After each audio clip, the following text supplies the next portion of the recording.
அபச்சாரப்பட்ட போது அவனை தூக்கி மடியில இட்டுக்கொண்டு நகத்தாலே பிளந்த கைகளால் சப்பாணி, இதே கைதான் நகத்தாலே ஹிரண்யகசிபு பிளந்தது. இப்ப அந்த கையை கொண்டு சிறு குழந்தையா ஒண்ணும் தெரியாதா எம்மடியில உட்கார்ந்துருக்கு. தட்டுறையா அங்க கொட்டினாய், அப்படி இல்ல இங்க தட்டினியானா போரும், அங்க காட்டின பயத்தெல்லாம் இங்க நீ காட்ட வேண்டாம் என்ன சப்பானி பருவத்தில் கை கொட்ட செய்தால் கொட்டினார்.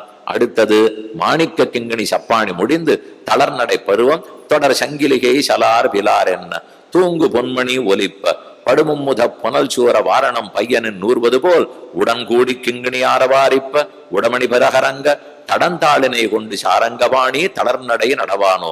தளர்நடைனா குழந்தைகள் நடக்க பழகும், பழக்கச்சே இது காலு கொஞ்சம் தொட்டி ஆட்டம் இப்ப வளைஞ்சுக்கும், அதை நேரம் நிமித்தி வைக்க தெரியாது, சற்று வளைஞ்சிட்டு கொஞ்சம் தூரம் போகும். அப்பா அப்படி நின்னுக்கணும், அம்மா இப்படி நின்னுக்கணும், வா வான்னு கூப்பிடணும், அது மெது மெதுவா நடந்து வரும். பாதி தூரம் வந்தவொடனே தடால்னு விழுந்துரும், விழுந்த உடனே ஓடி போய் தூக்கணும், ஆனா தூக்க கூடாது. எப்ப பார்த்தாலும் தூக்கி தூக்கி பழகிட்டோம், அது எழுந்திருக்காது. அது போல கண்ணன் ஏற்கனவே கொஞ்சம் சோம்பல், சட்டுன்னுலாம் எதையும் பண்ணிவிட மாட்டா. நமக்கு மோட்சம் உடனே கொடுக்குறாரா, அதுல மட்டும் ஒரு சோம்பலா இருந்தா தானே நல்லதுன்னு படுறது. இல்லைன்னா அவரு பா நீ சரணாகத்தின்னு புரிஞ்சுனுட்ட. 10 வயசு ஒரு பிள்ளைக்கு கொஞ்சம் ஏதான உபன்யாசம் கட்டு ஞானம் வந்துடுத்துன்னு வச்சுங்க, உடனே கூண்டு போறேன்ட்டாருனால் அப்புறம் உபன்யாசிக்கு யாரும் வரவே மாட்டான். ஏற்கனவே ஏன் 70 வயசுக்கு வரீர்னா நீங்க யாரும் மோட்சம் எல்லாம் கொடுத்துட்டாருன்னா என்ன சுவாமி பண்றது? நாங்க 25 வந்து உபன்யாசம் கேட்க வந்தாய், நல்ல பக்தன், ஆகவே இந்தா பெற்றுக்கொள், நான் பெரிய ஆபத்தப்படும். அதனால வர்றதே 68க்கு மேல வந்து ஆபத்து இல்லையோ இல்லையோ, கூண்டு போனா போயிடலாம் இல்லையோ இப்படின்னா. அதனால அவரோ சின்ன பிள்ளை இந்த பக்கத்துல வச்சு இவாழ்வாள் ஒத்தத்தர தூட்டு கொள்கிறார்கள். அப்ப கழுத்துல எல்லாம் சங்கிலி போன்றிருக்கார், இடுப்புல சங்கிலி இருக்கு, காலில் சதங்க இருக்கு, அரங்கா கொடி போன்றிருக்கார், கையில இருக்கு.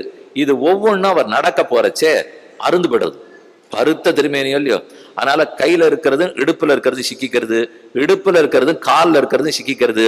காலை தூக்கி வைக்க முடியல, கையை தூக்கி வைக்க முடியல, ஆனா போகணும்னு ஆசையா இருக்கு. பலராமன் விடுவிடுன்னு ஓடுறார், அத போல இவருக்கு ஓடணும்னு ஆசை. முன்னல்லோர் வெள்ளி பெருமலை கொட்டன் முடுமுடு விரைந்தோட, முன்னாடி வெள்ளி மலையை போல குடுகுடுகுடுன்னு அவர் போறாராம். ஆனா பின்னை தொடர்ந்ததோர் கருமலை குட்டன் பெயர்ந்தடி இடுவது போல் பின்னாடி கருப்பு மலை போற மாதிரி இவர் மெதுவா போகிறான். போறதுக்கு அந்த ஊர்ல ஒரு வகை வச்சிருக்கா. ஸ்ரீ ஜெயந்தி வந்ததுன்னா அவா வீட்டுல அடி போடுவீளா இல்லையா, கண்ணனுடைய திருவடி மாக்கோலம் போடுவோம் இல்லையோ, அவெல்லாம் பண்ண மாட்டா. பாத்திரத்துல மாவை கரைச்சிப்பா, கண்ணா இங்க வானுவா, காலை துவைக்க சொல்லுவா, வீடு முழுக்க ஓடுவா. பொறுமை அடி போட்டலாமே, நம்ம எதுக்கு இடுப்பு விட குழங்கிடும்? அது நம்ம ஊரா இருந்தா கண்ணன் இல்லை, அதனால இடுப்பு குறைஞ்சி போன்றிருக்கோம். அந்த ஊர்ல கண்ணனே இருக்காரோ இல்லையோ, அதனால எங்க பார்த்தாலும் ஒரு காலில் சக்கரம் ஒரு காலில் சங்கு பெயர்ந்தடி இடுவது போல் இருகாலும் கொண்டு நடந்து. அவர் நடந்தா ஊரு முழுக்க அடையாளம் தெரியுமா, இந்த வீட்டு கண்ணன் போயிட்டு போயிருக்கார். கீழே உத்து பார்த்தா சங்கு அடையாளம் சக்கர அடையாளம் தெரியுமா. பரம்பொருள் கீழே அவதரித்திருக்கிறபடியால் வலது திருவடியிலே சக்கரம், இடது திருவடியிலே சங்கு, இத்தோட இப்படி அப்படி ஓடினார். ஒரு காலில் சங்கு ஒரு காலில் சக்கரம் உள்ளடி பொறித்தமைந்த இருகாலும் கொண்டங்கு எழுதினார் போல் இலச்சினப்பட நடந்து என்று நடக்கவும் கத்துனுட்டார். குழந்தைக்கு கைகால் முளைச்சதுன்னா கேட்கணுமா? ஊருக்கு ஆபத்து, இந்த குழந்தைக்கு ஒண்ணும் இல்லை, இது பேசாம தொட்டில் இருக்கிற வரைக்கும் யாரும் ஆபத்து இல்லாத இருந்தா நடக்க ஆரம்பித்தது. அச்சோ பருவம் செங்கமல பூவில் நாரிய சாந்தம் நரக்க நிறந்தன தேரியவளும் திருவுடம்பில் போஷ கூறிய கூனியினை உள்ளே ஒடுங்க அன்னே உருவினார். அச்சோ அச்சோ எம்பெருமான் வாரா, அச்சோ அச்சோ அச்சோ அச்சோனா சுச்சோ. இது ஒண்ணு தமிழ்ல இல்ல, இலக்கியம் இலக்கண குறிப்பெல்லாம் கேட்கவே கூடாது. ஒரு அம்மா குழந்தை பண்றதை பார்த்து இப்படி எங்கேயானு பண்ணுமோ, பூதம் பண்றாப்புல இருக்கே இந்த பிள்ளையா, இது பிள்ளையே இல்ல இது பூதம். நிஜமா பூதம்னா அவ சொல்றா, அவ அப்படி சொல்லல. அவ்வளவு ஆச்சரியமா தன் குழந்தை அவ்வளவு யாரும் பண்ண முடியாததை பண்ணிவிடுத்தான், அதை அவ திருஷ்டி வரா மாதிரி சொல்லிக்கிறாளாம்.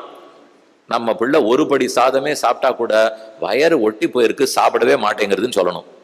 அவ தானே பெத்தவ. அதை விட்டுட்டு எவ்வளவு சாப்பிட்டதோ அதை அளந்து பார்த்து தராசி தட்டுல வச்சு ஆமா ஆமா என் பிள்ளை முக்காப்படி சாப்பிட்டுதுன்னாரான்னு சொல்லிப்பா. அது போல இவனு சொல்லவே மாட்டான். அவளுக்கு அது தெரியாதனாலதான் அச்சோ அச்சோ அச்சோ இந்த பிள்ளை இதெல்லாம் பண்றதே வெளியில இருக்கிறவாளுக்கு தெரிஞ்சுடுமே, இங்கான கம்சனுடைய காதுக்கு செய்தி போயிட்டா என்ன பண்ணும் என்று பயந்து போய் மிக்க பெரும்புகழ் மாவலி வேள்வியில் தக்கதி தன்னென்னு தானம் விளக்கிய சுக்கிரன் கண்ணை துரும்பால் கிளறிய சக்கர கையனே அச்சோ அச்சோ சங்கமிடத்தானே அச்சோ அச்சோ. இவர் தான் சக்கர கை. அன்னைக்கு மகாபலி அவனுக்கு இவன் தாரவாத்து கொடுக்கறச்சே மகாபலி சக்கரவர்த்தி தீர்த்தத்தை விடுறான். சுக்கராச்சாரியர் ஒரு பூச்சி வடிவத்தை எடுத்துட்டு கமண்டலத்தில் இருக்கிற ஓட்டையை போய் அடைச்சிட்டார்.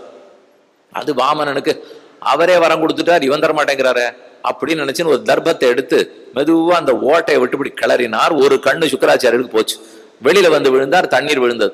அதைத்தான் சுக்கிரன் கண்ணை துரும்பால் கிளறிய சக்கர கையனே, அச்சோ இந்த குழந்தையா அப்பேற்பட்ட சுக்கராச்சாரியருடைய கண்ணை வாங்கிடுத்து, அப்பா இதெல்லாம் சொன்னாலே நாளைக்கு திருஷ்டி பட்டுடும், நான் சொல்றதா இல்லை என்று பாடிக்கொண்டாள். அடுத்தது புறம் புல்குதல், முதுகு தழுவுதல். தான் ஏதோ இவ காரியம் பார்த்துட்டு இருப்போம், ஏதானு திருத்தி கொண்டிருக்கலாம், வெண்ணெய் திரட்டி கொண்டிருக்கலாம், மோர் கடைந்து கொண்டிருக்கலாம். அப்ப தெரியாம கண்ணன் பின்னாடி வந்து அவ கண்ணை மறைச்சுன்னு இப்படி வந்து கட்டிப்பறான். யாரு யாருன்னு இவ திரும்பி பார்த்தா விடவே மாட்டாராம். அதான் வட்டு நடுவே முதுகை தழுவுதல், வட்டு நடுவே வளர்கின்ற மாணிக்க மொட்டு துளையில் முளைக்கின்ற அமுதே போல் பொத்த உரலை கவிழ்த்து அதன் மேல் ஏறி தித்தித்த பாலும் தடாவினில் வெண்ணையும் மெத்த திருவயிர் ஆற வழங்கிய அத்தன் வந்தென்னை புறம்புல்குவான், ஆழியான் என்னை புறம்புல்குவான். என்ன பின்னாடி பின்னாடி இந்த வில்ல வந்து கத்திக்கிறான். நான் சொல்லி பார்த்தேன், பொத்த உரலை கவிழ்த்து. இப்ப ஒவ்வொரு வீடா போக ஆரம்பிச்சுட்டா, ரக்க முளைச்சுடுத்தே, இனிமே பறவை நிற்காது. இந்த வீட்டுக்கு போறார், அந்த வீட்டுக்கு போறார், ஒவ்வொரு வீட்லயும் 2 உரல் இருக்கு. நெல்லு குத்தி பயன்படுத்துறதுக்கு ஒரு நல்ல உரல், இன்னொரு உரல் பழைய உரல், ஓட்ட விழுந்த உரல். எதுக்கு 2?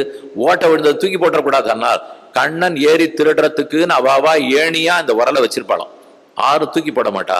பொத்த உரலை கவிழ்த்து அதன் மேல் ஏறி, நல்ல உரலா இருந்தா நெல்லு குத்துறதுக்கு பயன்படும், பொத்த உரலா இருந்தா கண்ணனுக்குன்னே வச்சிருப்பாளாம். அவருக்கு இன்னொன்னுத்துக்கும் இருந்து தனக்குன்னு இருந்தா பிடிக்காது. தனக்குன்னு இருக்கிறதுனா உடனே வாங்கிடுவார். பொத்த உரல் அவருக்குன்னு இருக்கும் இல்லையா, அதனாலதான் அதை பொத்த உரலை கவிழ்த்து அதன் மேல் ஏறி மேல தித்தித்த பாலும் தடாவினில் வெண்ணையும், பாலெல்லாம் சாப்பிட்டுட்டார், கங்காளம் முழுக்க வெண்ணெய் வச்சிருந்தது சாப்பிட்டுட்டார். மெத்த திருவயிறு வயத்தை தொட்டு தொட்டு பார்த்து இடம் இருக்கான்னு கண்டுபிடிப்பான். இங்க இருக்கா, இங்க இருக்கா, இங்க இருக்கா, எங்கேயானு கொஞ்சம் காலியா இருந்தா கொண்டான்னு இன்னும் கொஞ்சம் வெண்ணெயை வாங்கி சாப்பிட்டுடுவான். வெண்ணெய ரொம்ப சாப்பிட்டாலே வயறு மந்தமா போயிடும். அதுக்கு என்ன செய்யலான்னு பார்த்தா, ஏற்கனவே ஒரு மண்ணை சாப்பிட்டாரோ இல்லையோ, அந்த மண்ணுனால உடம்பு வந்ததுன்னா அதுக்கு தான் நெய்யை சாப்பிடுவான். மண்ணு சாப்பிட்டு வயத்து வியாதி வந்ததுன்னா நெய் சாப்பிட்டா தெரிஞ்சு போடும். அதுக்கு மேல இப்ப நெய் சாப்பிட்டு வியாதி வந்துடுது. மண்ணுக்காக மருந்து சாப்பிட்டது நெய், நெய்யும் பாலையும் நிறைய சாப்பிட்டுட்டு அதனால வியாதி. பொத்த உரலை கவிழ்த்தார், அனைத்தையும் சாப்பிட்டு முடித்தார் என்பதெல்லாம் அந்த சரித்திரம்.